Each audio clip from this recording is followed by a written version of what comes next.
What's up, everybody? In today's video, I'm going to be breaking down my top 10 projected picks in the upcoming NFL draft. There's been some pro days that have happened. Some, talk about Arvell Reese, his bend around the bag drill didn't look good.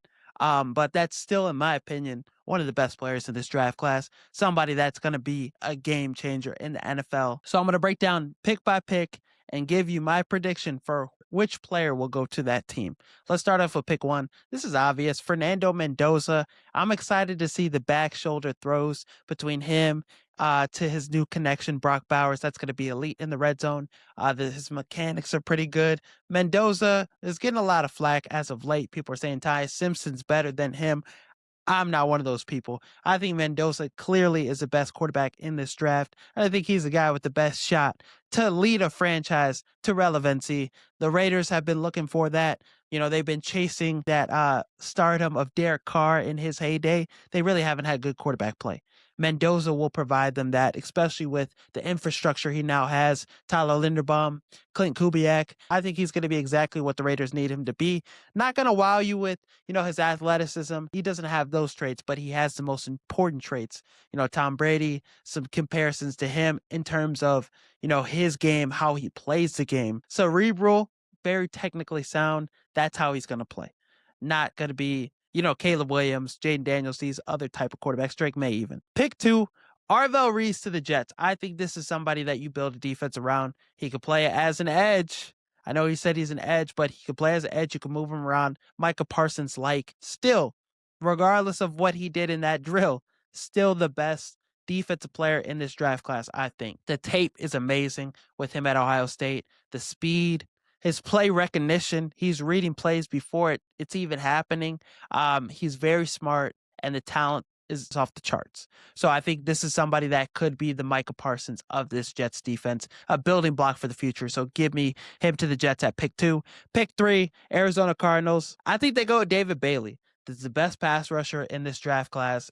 Strictly just pass rusher. No gloves, no type of swag, but he's all heart, all motor, relentless. The sack production's elite. 39.5% pass rush win rate. Insane. Had 81 pressures last season. 14 and a half sacks for Texas Tech. That defense was amazing because of David Bailey and how elite he was. His bag is deep. He could beat you in so many ways.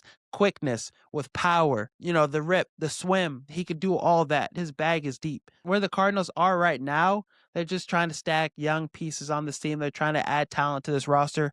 David Bailey is a good start. Now, pick four for the Tennessee Titans. Every young quarterback needs a good run game. Jeremiah Love would be the pick if I'm the Tennessee Titans. This is a game changer, 4.3 speed, big size for the running back position. He's going to be able to take a beating. And with this offensive line for the Tennessee Titans, it's not great, but it's gotten better over the last few years. Robert Saleh, he's going to build the foundation of this team off defense and running the football, like he was accustomed to with, the Jets, with the 49ers. He's been around that kind of culture, and that's what he's going to build with the Titans. And Brian Dable's offenses are better when they have a good run game. Cam Ward is a talented quarterback, but let's make it easier on him. Let's get him a game changer at running back. And I think Jeremiah Love's going to be exactly what we thought Ashton Jeanty was going to be. Just that game changer at running back, a top 5 type of back right out the gates. I think he has a big season, and he adds extra value with him being able to be a pass catcher at the backfield too. So give me a home run hitter for Cam Ward and Jeremiah Love. Pick 5, Sonny Styles. Perfect linebacker for this defensive pass rushes there. You have a great defensive line. You're a little lacking at linebacker. The secondary's so-and-so. It should be better. Greg Newsome is a good pickup. But I think Sonny Styles next to Tremaine Edmonds gives you the linebacker foundation you need for this defense. And you need a guy that could fly around, make tackles, make plays. This is another defensive rookie of the year type of candidate. Blue chip linebacker prospect. Broke combine records, like combine all-star. We know what he's bringing to the table in terms of, what he can do, in the 40-yard dash, what he could do as an athlete. But in terms of play recognition too, pretty good at that. Pretty good at stopping the run. Has the size, all the size possible to thrive at the linebacker position. So I think this is a good piece for the Giants and John Harbaugh in his first draft. Pick 6. I like what the Browns did for the offensive line in free agency. They, added a whole new unit damn near, but you need a left tackle still. You need somebody, that blue chip left tackle. And I think Monroe Feeling could be that guy. I know he doesn't have all the experience as some other tackles, but this is somebody with freakish size, technically sound, has all the ability you need out of your left tackle. And I think if we shore up this offensive line for Shador, we give him more time. We give him time to be comfortable. I mean, look at Caleb Williams. He got sacked the most damn near in NFL history in his rookie season. This season, you give him more time, you beef up the offensive line, and look how well he did in year two. He finally showed that star ability. I think same thing could be for Shador Sanders if we improve this offensive line. But Monroe Feeling, technically sound, like I said, good in pass protection. He can move well in space. You can see him create some havoc. I want him to be more physically dominating, but I think that's just the only area of his game that he's a little bit lacking. I think he would be a good fit in Todd Monken's scheme. Georgia guy, some familiarity with that.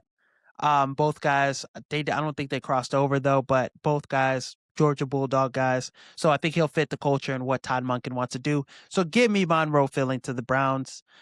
Pick 7, Caleb Downs to the Commanders. Now the Commanders defense has gotten better. You improved the pass rush, Odafe Owe, and the guy from the Patriots who's, had a phenomenal season. I think at the safety position in the secondary, they are still a little bit lacking. And Caleb Downs, he would have been the top 2 pick in this draft if it was earlier in last season. This guy is still a top prospect in this draft. I think people are just scared to take a safety too high, but this is one of the better players in this draft. Another Ohio State guy, but teams shouldn't be scared of that because Devon Witherspoon went pick 5 for the Seattle Seahawks, and he was one of the more important players of that championship run for the Seahawks. But this guy has a high IQ, great in coverage, hard-hitting safety, can fit him in the box. Dan Quinn would be able to do some great things with him, with his versatility, can tackle in space. You could play him around in so many spots. So I like that move for the Commanders. Pick 8, Makai Lemon to the Saints. Now, Kellen Moore, he's done great things with receivers. He's done great things with offenses. Chris Olave had a resurrection season last season. Juwan Johnson was great. Tyler Shuck showed some great things in his rookie season, so get him another weapon. Makai Lemon, who's great yards after the catch, physical. He's going to always be open. He's reliable. He'll eat in the slot. Maybe you would want a bigger frame receiver, but this is a guy that's a St. Brown. Don't matter who's next to him. Him and Chris Olave would be nasty together. I think he could be an 1,000-yard receiver right out the gates. And with the Saints, this should be the first receiver taken. He's the best receiver in the class. He proved he was the best receiver in college football last season. 50% contested catch rate. His IQ is amazing. He's faster than St. Brown too. So think he translates very well to the NFL. Plug and play. He'll be a star right out the gates. I got the Chiefs taking Mansour Delane. Ran a 4.35 at his pro day. Competitive. He's a dog. He's physical. You just traded away Trent McDuffie. You're going to need somebody to replace him and fill that void. And this is an elite corner. He has all the makings of all those great LSU corners that went on to the NFL and had success. I think he can do that. Tyrann Mathieu, Patrick Peterson. I think he's the top corner in this draft class. Technician. He only gave up 13 catches last season. He locked down damn near every receiver that was in front of him. 0 penalties against him last season. This guy's amazing. So I think this is a perfect fit to plug in Spags defense and just, plug and play, fill that void McDuffie leaves.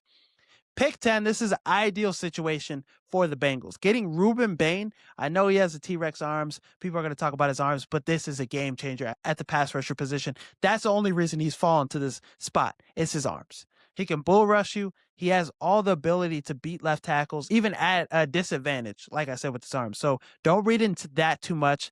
This guy could be a double-digit sack guy, perfect replacement for Trey Hendrickson. And the Bengals would be happy as hell if they could walk away from the first round with Ruben Bain. Some people thought the NFC North was going to be the worst division in football this season. They thought it was going to be as bad as the NFC South.